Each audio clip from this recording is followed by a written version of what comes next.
आह! और ये आवाज़ पूरी शर्मास कोठी में गूंजने लगी। फिर रोहित कहता है, तुम्हारा खेल खत्म। हेलो दोस्तों, आप सबका स्वागत है हमारे यूट्यूब चैनल पर। आज मैं आपको एक कहानी सुनाने जा रही हूँ जिसका नाम है लालच। तो ये कहानी है शहनाजपुर नाम के एक छोटे से गांव की, जहाँ पर दो भाई राहुल और रोहित रहते थे। ये तब की बात है जब दोनों भाई छोटे बच्चे थे। रोहित बड़ा भाई था और राहुल छोटा। दोनों भाई एक दूसरे से बहुत प्यार करते थे, इतना कि एक दूसरे के लिए वो किसी भी हद तक जा सकते थे। इन भाइयों का जन्म बहुत ही गरीब परिवार में हुआ था। उनके बाबा उनके खाने पीने पढ़ने लिखने का खर्चा बहुत ही मुश्किल से निकालते थे, और घर के इन हालातों को देखकर दोनों भाई भी उम्र से पहले ही समझदार हो चुके थे। एक दिन दोनों अपने बाबा के पास भागे भागे आते हैं और खुशी से कहते हैं, बाबा बाबा, हम दोनों ने फिर से इस साल टॉप किया। जी हाँ, ये दिन था उनके रिज़ल्ट का। दोनों ही भाई पढ़ाई में बहुत अच्छे थे और हर बार की तरह इस बार भी उन दोनों ने एग्ज़ाम में टॉप किया था। तो ये खबर सुनकर उनके बाबा खुशी से कहते हैं, अरे वाह, मेरे लाडलों ने फिर से टॉप किया है। बताओ दोनों को क्या इनाम चाहिए। रोहित, बाबा बाबा, मुझे ना एक साइकिल चाहिए। मेरे सभी दोस्त साइकिल से स्कूल आते हैं, मुझे भी चाहिए, प्लीज़ बाबा दिला दीजिए ना।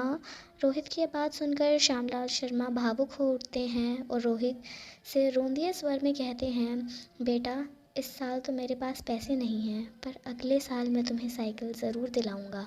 वैसे तो रोहित बहुत समझदार था, पर था तो छोटा बच्चा ही ना, इसलिए वह रोने लगता है और कहता है, क्या बाबा, आपने पिछले साल भी यही कहा था, आपका हर बार का यही है, मुझे नहीं करनी आपसे बात, कट्टी।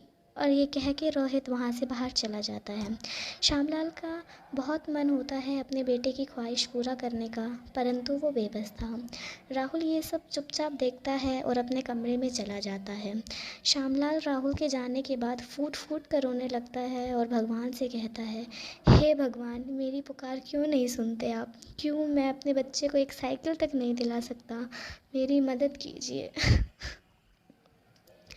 कुछ साल बीतते हैं और ये वक्त था जब राहुल 10वीं में और रोहित 12वीं में था।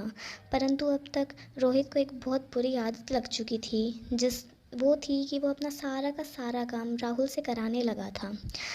एक दिन वो राहुल से कहता है, सुनो राहुल, ये मेरे असाइनमेंट्स हैं, इन्हें पूरा कर दो। राहुल कहता है, पर भैया, आपको अपने असाइनमेंट्स खुद करने चाहिए। बस यही बात सुनते ही रोहित को बहुत गुस्सा आता है और वो राहुल का गुस्से से कॉलर पकड़ता है और कहता है, अब तू मुझे सिखाएगा? तू भूल मत, तू छोटा भाई है मेरा। वो राहुल डर जाता है और वो बोलता है, सॉरी भैया, मैं अभी बनाता हूँ आपका असाइनमेंट। उससे देखकर रोहित बहुत खुश होता है और कहता है, अब आया ना उठ पहाड़ के नीचे। ये पहली बार नहीं था कि रोहित ने राहुल से अपना काम कराया था। रोहित राहुल के साथ ऐसा कई बार कर चुका था। मानो जो प्यार बचपन में रोहित के मन में राहुल के लिए था, वो सब खत्म हो चुका हो। इस कारण रोहित के एग्ज़ाम्स में कम मार्क्स आए और राहुल ने अपनी 10th की परीक्षाओं में पूरे, जिसकी वजह से श्यामलाल ने रोहित को उसके ख़राब नंबर आने की वजह पूछी तो उसने पढ़ाई मुश्किल होने का बहाना मारकर टाल दिया। पर श्यामलाल ने उसको कड़क लहजे में कहा कि दोबारा अगर तुम्हारे ऐसे ख़राब रिजल्ट आया तो मैं तुम्हारी पढ़ाई छुड़वा दूंगा।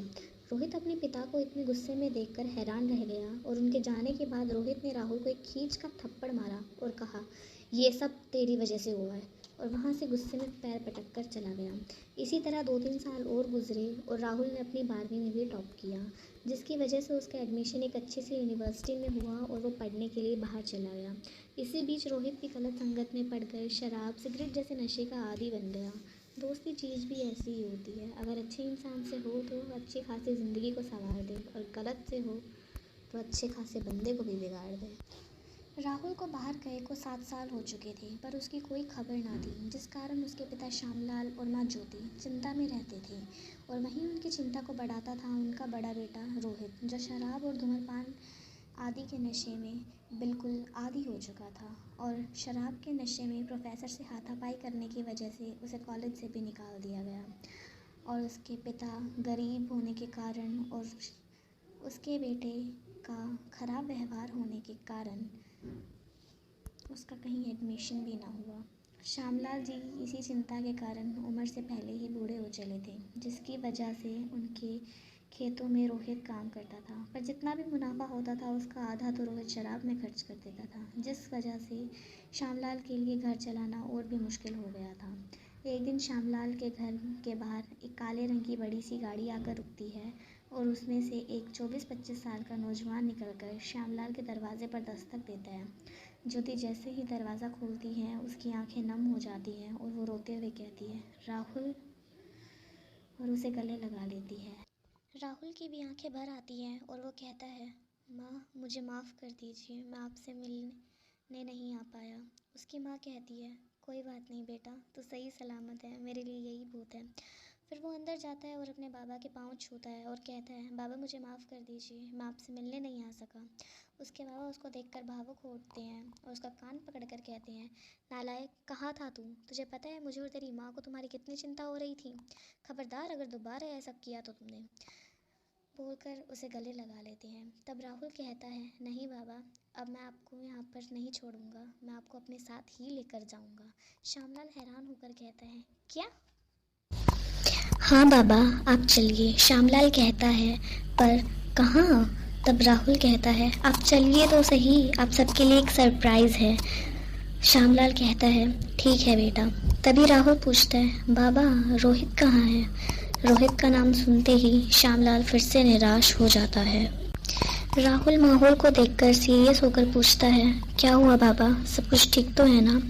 श्यामलाल भावुक होकर राहुल को सब कुछ बताता है। राहुल ये सुनकर हैरान रह जाता है और कहता है, बाबा आप फिक्र मत कीजिए, रोहित भैया जैसे भी हैं है तो मेरे भैया ही ना। चलिए आप तीनों मेरे साथ चलिए, मैं आप सबको लेकर चलूँगा और आप सब वहाँ पर बहुत खुश रहोगे। राहुल, दरवाजे की तरफ से ये आवाज़ सुनाई देती है। जब सब वहाँ मुड़ते हैं तो देखते हैं कहाँ वहाँ और कोई नहीं, रोहित खड़ा था। राहुल उठता है और अपने भैया को गले लगाता है। फिर रोहित उसे बोलता है, राहुल मैंने तुम्हारे साथ बचपन में इतना बुरा किया और फिर भी तुम मेरे बारे में इतना सोच रहे हो। तो वो कहता है, हाँ भैया, आप मेरे प्यारे भैया हो, आपका मुझ पर पूरा हक है मुझे डांटने का, मुझे मारने का। चलिए भैया अब हम यहाँ से चलते हैं प्लीज़। और सब वहाँ से चले जाते हैं। अभी के लिए इतना ही। अगला एपिसोड देखने के लिए चैनल को सब्सक्राइब और वीडियो को लाइक करना ना भूलें।